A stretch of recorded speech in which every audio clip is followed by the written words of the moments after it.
Most creative professionals I know struggle with the same thing. It's not opportunity, it's not talent, it's how to keep that creative spark lit while still being a high performer. I had 29 years of creative work, including some of the biggest names in entertainment and media. From the outside, that looked like someone who had figured it out. But from the inside, that was somebody that was in constant negotiation between the corporate world and the way you have to maneuver through that, and then my own personal creative flow and the timing of that, which is the exact thing that I was hired for in the first place. You can have real visible success in the world and still lose the thing that first started it all, and sometimes because of it. And when I stepped into my own business, that conflict, that negotiation wasn't the same anymore. I didn't have a boss, a manager, a corporation that was something I was fighting against. It was me versus me thinking about the mindset, the behavior patterns, and judging up against my own nature. So I continued the pattern, but even in a more severe way. Because there was no structure to push against, it was just me. I started to look at the specific behavior that I kept running into, which was resistance. And it felt really strange because I wanted to do the work, but I didn't have the right, there was something missing. There was something in the resistance that was holding me back. And for a long time, I thought the same things that everybody else thought. I thought this was avoidance. I thought this was procrastination. I thought this was a discipline problem. When in fact, my body was telling me something different. But it took a while to really sit with the resistance because resistance really is nuanced and there's context in the resistance that you have. Sometimes it really is about procrastination and avoidance, and other times it's something else. And so, if you've had this experience where you've been creating and there's just something where it was all go and then it started to stop, this video is for you. And so, during this time in the last couple years, on my own in my own business, I would have these moments where I didn't feel engaged in the work, but I wanted to create. I was working out every day. I was going on daily walks. So I was moving the energy in my body, but there was a specific type of creative energy that wanted to come out. And it wasn't quite ready for the work that was right in front of me. So I would find myself coming up with little side projects, little things that interested me, just something so that I can get the momentum going. And over time, I realized two things. One, those pieces actually ended up helping me in the future. And two, the biggest takeaway was that something underneath was happening and I needed to give it time.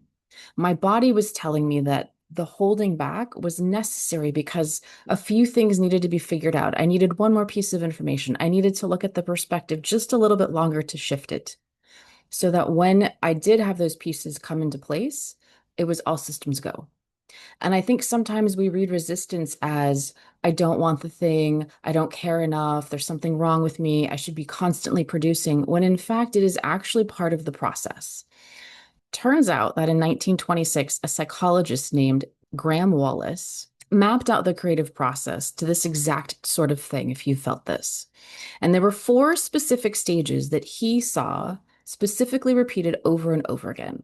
One was preparation, two was incubation, three was illumination, and then four was verification. And he found this from listening to actual creatives and how people described their process through their own lived experience. And in that pattern, he found something really interesting. There is a conscious effort that happens in the very beginning, and then there's a gap, there's a space, this incubation period. And it's a real, actual part of the process.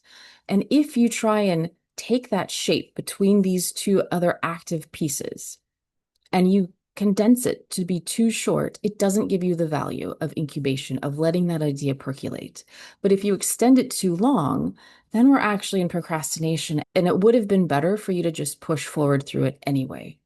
So this is the nuance that we want to understand in our own context, within our own practice, in our own life, in our own work, is what is that time frame for us? Because there is a sweet spot where it is exactly the right amount of time that you know when you're doing something that this is just the resistance that's needed, the space, the eyes somewhere else, the something where I'm taking my attention off of it, but I know it's still working in the back of my mind to go back to, and when it's something else. And so a lot of times we might be feeling these things in the process, in the work, and it And because we are listening to outside understanding of just general process or just ways in which people move and operate, which is different than the creative process, we might take those ideas and beliefs on and then judge ourselves and make us feel like we're not able to do the thing that we're actually supposed to be doing. And it fights us against our own nature. And this becomes internal conflict. And this is the whole this is the whole game of life of really battling yourself and figuring out what is going on inside of you. And so the key is really understanding your nature. Because once you have the key, then you have access to opening up a door and going into another land. And that, my friends, is how you get into that sweet spot of creating. Because every time something comes in and there's an emotion that starts to come in like a cloud, there is a message in there for you. It's just sitting with it just long enough to get the message. We don't linger with it, we don't hold on to it, and then we move through that energy. Creative energy likes to be in momentum, it likes to be in motion. Even in incubation, it's still doing something underneath the surface. So just think about the nuance of when you are feeling resistant, when you feel like you can't keep that spark lit. Is it really not lit? Or is there something in you that's saying it's time to just hold back just a little bit because things are still figuring themselves out? There's still that creative surge to come forward. There's still that creative vision. And that we really release the judgment off our shoulders so that we can allow the process to actually work and get through to the next phase, which is bringing those beautiful ideas into life. So I just wanted to leave you with that. There's some links below that can help you out on your journey as you start creating your most beautiful pieces in life.